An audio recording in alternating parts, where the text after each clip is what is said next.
Good evening, and welcome to Luscombe's Choice on Resonance 104.4 FM. This evening's show is the second of a two-part series featuring a seminal techno album, Jeff Mills' Waveform Transmission Volume 1. As mentioned last week, it was his first album and also his first outing as a solo artist, and released on Trésor in 1992. I was fortunate enough to interview Jeff Mills, and he spoke to me about the nature of technology in music, his influences, and his time in Berlin, and the people he was making music with there. And I will play you the second part of that interview this evening. So here is Jeff Mills. You know, particularly with musical genres like techno, I mean, would you say the technology has a large influence on or shapes the sound, or would you say the technology is more or purely a vehicle for your ideas? No, it's just a vehicle. I mean, actually, I'm not really a techno freak and really I'm not really. I mean, I'm interested in technology when I need to materialize a particular type of thing, but I'm not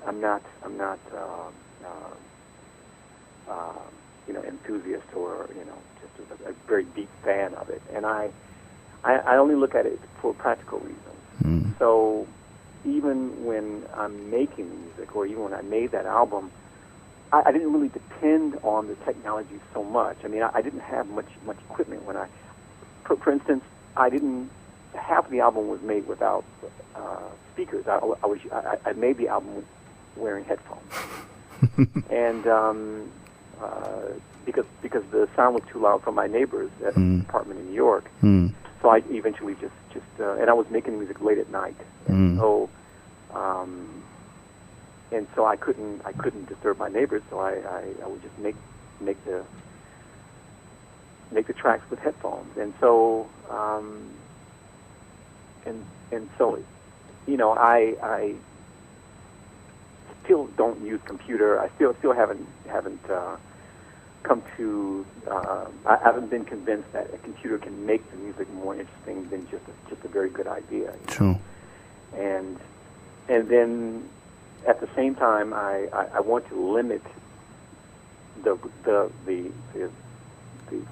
final result of the music to what my capacity is. So it is the limit of what I can do at this time, and I think it becomes really a very good representation of the level of my skill.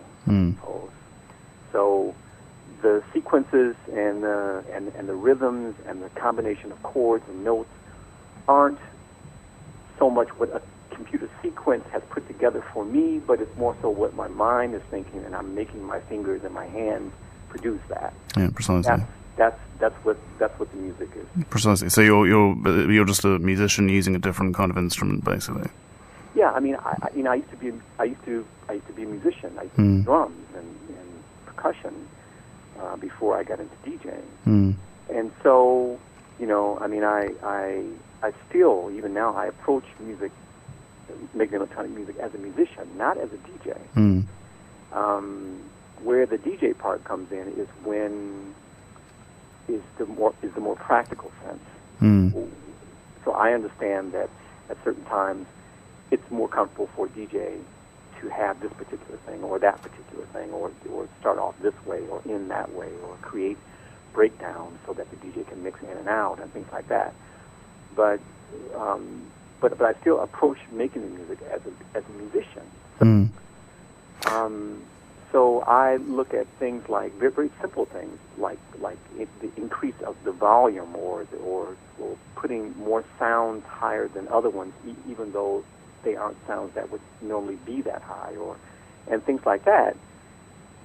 Giving the certain sounds a way to kind of highlight themselves, or solo and things like that. So I'm sure it's very different from the way other producers produce today, but the result, I think, leans more towards what my personality and what I'm like as a person, I think. Yeah, I mean, I think being a musician certainly comes across when you DJ as well. I mean, would you say that whereas other DJs tend to use records to sort of play tunes, you use them more as sort of DJ tools to sort of create a very kind of individual sound? Well, I'm definitely aware that I have that option. I mean, whenever I go into a DJ set, I don't think I've ever thought that I'm that DJing should be one particular way. I mean, I'm going into that situation knowing that I have so many options in which to play this music.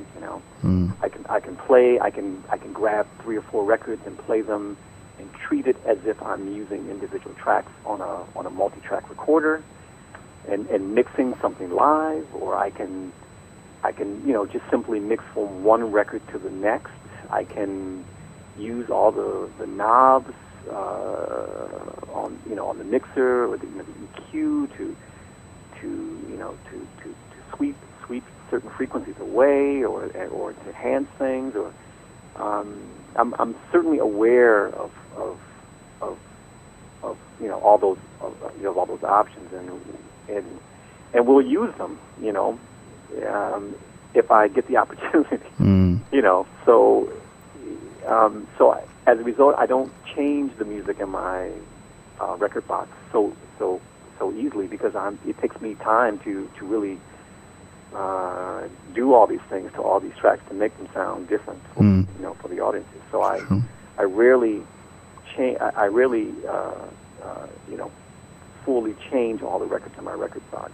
I carry them around for years and years and years because I'm still trying to find new ways to introduce them. Well, that's fantastic. With Waveform Transmission Volume 1, did Trezor give you quite a lot of creative freedom? Well, it was.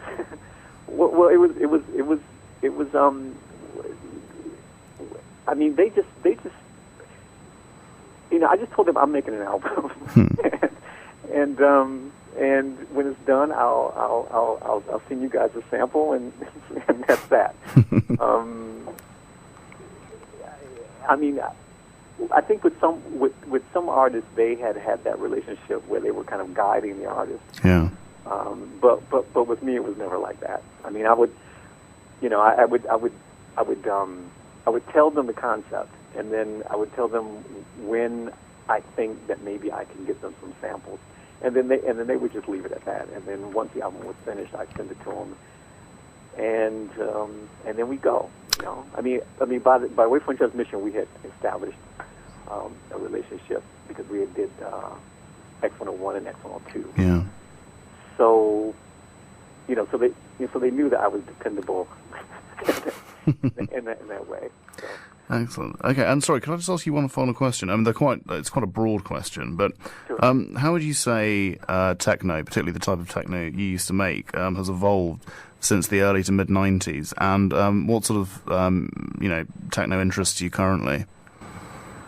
Well, I mean, since the early 90s, we have taken, from the original blueprints of what I suppose we were thinking what techno music would be about, or which direction it would be heading.